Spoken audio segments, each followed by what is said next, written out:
Ẹ kú kalẹ̀ gbogbo ọmọ Yorùbá káàkiri gbogbo àgbáláyé. Èmi ọmọ yín náà ní Lúkúmọ̀nà ọmọ Àyádáre bàbá ọgbọ́n ọmọ ọ̀dọ̀ àgbà. Mo ní tún padà wá lẹ́ẹ̀kan sí ni. Àwọn ọmọ ọlọ́dà mi padà wọ́n ní bàbá ẹ bá wa sọ̀rọ̀ nípa ilé yìí. Ń wá fún yín. Káyé ọmọ ṣàdédé bínú ẹni láì nídìí.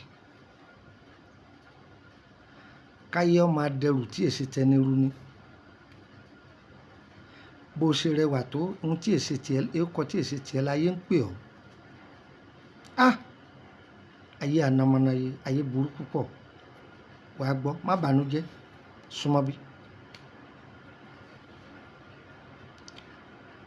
Olórí òkè ọ̀ṣáájò wọ́n ti ń kọ́ ń gbẹ́rẹ́ ọwọ́ ẹ̀wẹ̀ odò wọ́n ní òsì gbá kan ọ̀sà ọ̀kan ológbogbo òkú ṣiṣẹ́ wàá dán ìnáwó ọ̀nà olówó.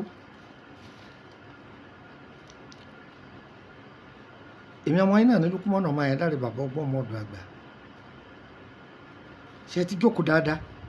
Wọ́n fẹ́ kẹ́ ẹ kọ́ sáyẹ́ǹsì Yorùbá yìí ni o, kẹ́ ẹ sì dán wò, kẹ́ ẹ fún mi lábọ́.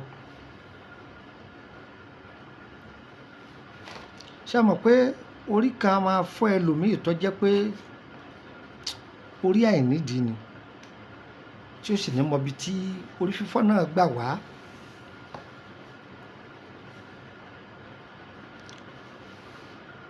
Iṣẹ́ tí mò ń kọ yín yìí téèyàn bá ti kígbe orí o ohun tí lóògùn kọ́ lọ ẹni kọ́ lọ fi ọṣẹ yìí fọrí yóò sì sọ fún yín pé ó túká. Agbára Ọlọ́run bóò là á ti ṣe níbo ni mò ń gbé ná? Bàbá bọ́lẹ̀ ní Kòròdú gáràjì ọwọ́ mọ́tò tí ń lọ Báyékù oníwọ̀ bọ́lẹ̀ ní Emily bus stop Emily street number 50 lẹ́gbẹ̀ẹ́ ilé lọ́ọ̀yà ọ̀dọ̀ mi nù. Torí a lè gbàgbé bàbá kàńtà kàtà torí ẹ̀ ló jẹ́ kọ́kọ́ fi síwájú. Ewé kan bẹ wọ́n pè ní ewé kànkàn ayaba àwòrán rẹ̀ lẹ́ ń wò yìí. Ṣé rí ewé ìjọ ewé tàǹgìrì èso tí máa so dọ̀rọ̀dọ̀rọ̀ báyìí èso rẹ̀ ní lábẹ́rẹ̀ tẹ́ ń wò yìí. Tẹ́ bá fọwọ́ tẹ̀ yọ́ máa ṣe fùkẹ̀. Ẹja ewé yìí kẹ̀sì jẹ́ kànkàn ayaba yìí. Bó bá ti bẹ̀ bá sí lágbára sí ni ẹja sí ẹ kó sínú agbada. Ẹ fi èpo ẹ̀bọ̀ sí. Ẹ sì fi ẹ̀rùn àwọn ká díẹ̀ sí pẹ̀lú odidi atare ọyẹ́ ẹjọ́. Tẹ́ bá ti jó tán ẹ pò mọ́ṣẹ́. Látàrí ogun àdúrúnmọ́ ẹ má wẹ̀. Ayé ò ní parọ́ ohun tí èsì tiwa mọ́ wa. Ọmọ òòjọ́ lè wẹ̀ oyún inú lè wẹ̀ àṣẹ ìdí lè wẹ̀. Gbogbo wa tá a bá lò yóò sì bá wa lára mu. Gbogbo wa tá a bá lò yóò bá wa ní ara mu. Agbára ọba tí jọlọ́run yóò bá wa lára mu.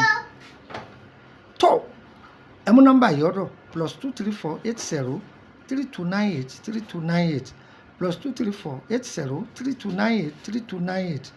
Ẹ mú nọ́mbà kejì ọ̀dọ̀ +23481 33 155 111 +23481 33 155 111.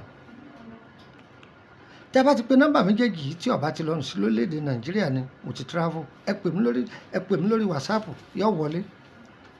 Ayé ẹjọ́ fún yín nọ́mbà orílẹ̀‐èdè Benin +229 5465 1928 +229 5465 1928 +229 5465 1929 +229 5465 1929. Top oṣù táwa yìí tó bá ti kẹnu bọ́lẹ̀ ẹ pàdé mi lórílẹ̀‐èdè Benin láti Benin á pàdé ní orílẹ̀‐èdè Côte d'Ivoire ní sódèsí makasi àbọ̀bọ̀ ìtọ́jú ara lánàá ewé àti gbólẹ́fẹ́ ẹ̀ka sí wa àìsàn lọ́hùn èyí tá a bá mọ̀ ń parí àsọ fún yín. Má bọ oògùn owó déwájú mi, má bọ oògùn àfọ̀ṣẹ wá, má bọ oògùn bọ́ wá, má bọ oògùn owó déwájú mi. Lọ́ọ́ ṣiṣẹ́ iṣẹ́ ṣíṣe òun lòògùn owó ẹni. Oníṣẹ́ lọ́wọ́ ọlọ́ọ̀gẹ́rì òkú wọ́n gẹ̀rì tiẹ̀ náà.